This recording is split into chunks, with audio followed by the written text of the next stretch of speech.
Hello dear students, today we are going to talk about some new topics related to the first year chemistry.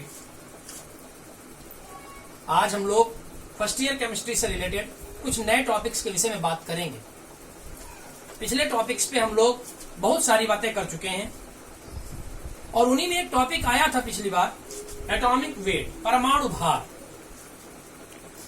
परमाणु भार के विषय में जो इसकी डेफिनेशन दी गई, आप लोगों ने 9th क्लास में पढ़ा इसके विषय में।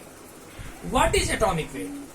इसके लिए एक फार्मूला दिया गया, it is equal to the weight of one atom of that element upon weight of one atom of carbon 12 into 12।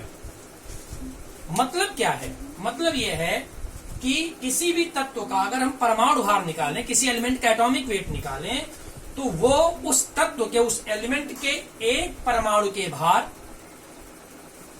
बटे उस एलिमेंट में कार्बन 12 के एक परमाणु के भार से भाग दे दे और फिर 12 से गुणा कर दे। कहने का मतलब ये कि एटॉमिक वेट जो है वो ये दर्शाता है कि उस तत्व के एक परमाणु का भार कार्बन 12 के एक परमाणु के भार के 1/12 गुना से कितना अधिक है या कितना कम, कितने गुना है, ये व्यक्त करता है।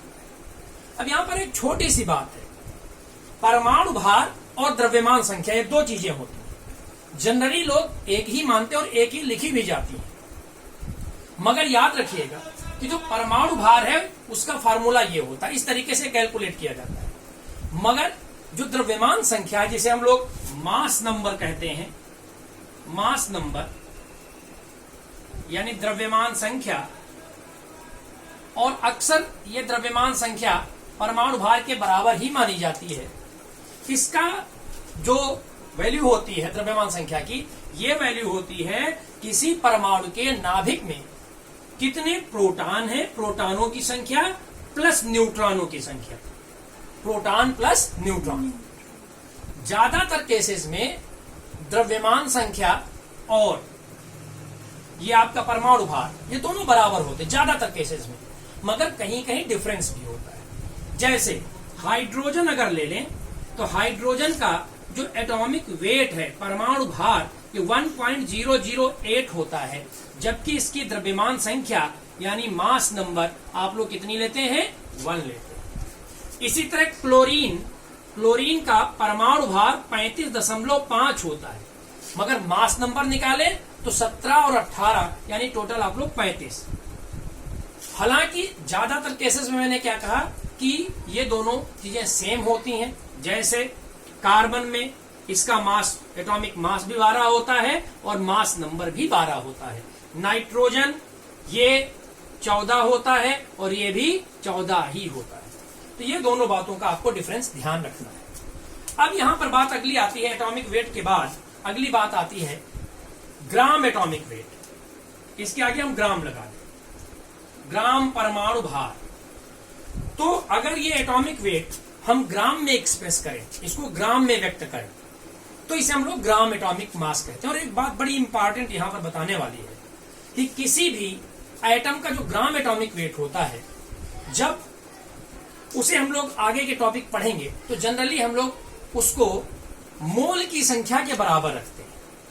और यहां पर ये याद रखना है कि जो मोलों की संख्या निकालने का तरीका है, एक वैज्ञानिक थे, नाम था एवोगाद्रो। एवोगाद्रो ने इसके लिए एक नंबर दिया जिसे हम लोग Na से रिप्रेजेंट करते हैं। Na, ए माने एवोगाद्रो,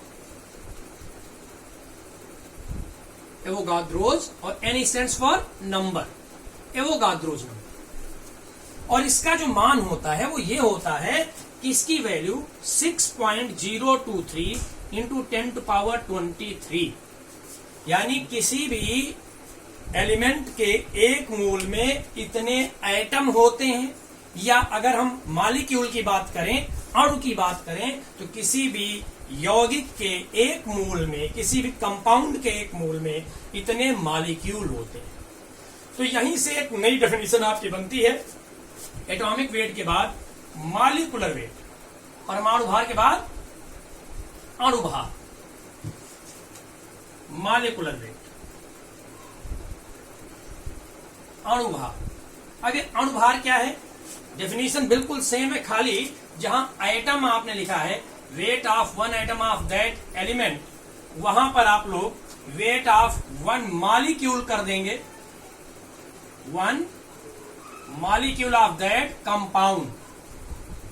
हिंदी में बोले तो उस यौगिक के एक अणु का भार। नीचे वाली सेम रहेगी, कार्बन 12 के एक परमाणु का भार गुणे 12, क्योंकि 1/12 गुना से इसे भी हम लोग कैलकुलेट करते हैं। और जनरली हम लोग अणुभार कैसे कैलकुलेट करते हैं ये आप लोगों को पिछले टर्म पे बता चुका हूं। फॉर एग्जाम्पल, एक दो एग्जाम्पल अगर हम लोग ले लें तो सपोज कर लीजिए कि हम लोगों को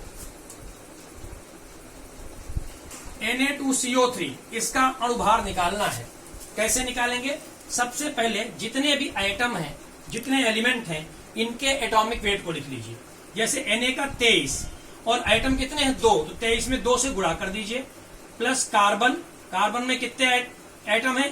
1 से गुणा कर दिया, प्लस ऑक्सीजन का कितना होता है? 16 में 3 से गुणा कर दिया, और सबको जोड़ लीजिए तो 46 प्लस 12 प्लस 48 और 2 50, 10 60, 106। ये इसका आंसर आ गया। ये आप लोग पिछले टॉपिक पे, पिछले टर्म पे सीख चुके हैं।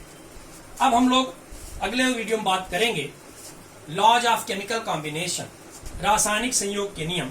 9th क्लास में पूरा चैप्टर आपने पढ़ा, ये 5 नियम होते हैं, इनकी बात करेंगे नेक्स्ट वीडियो में। Thank you.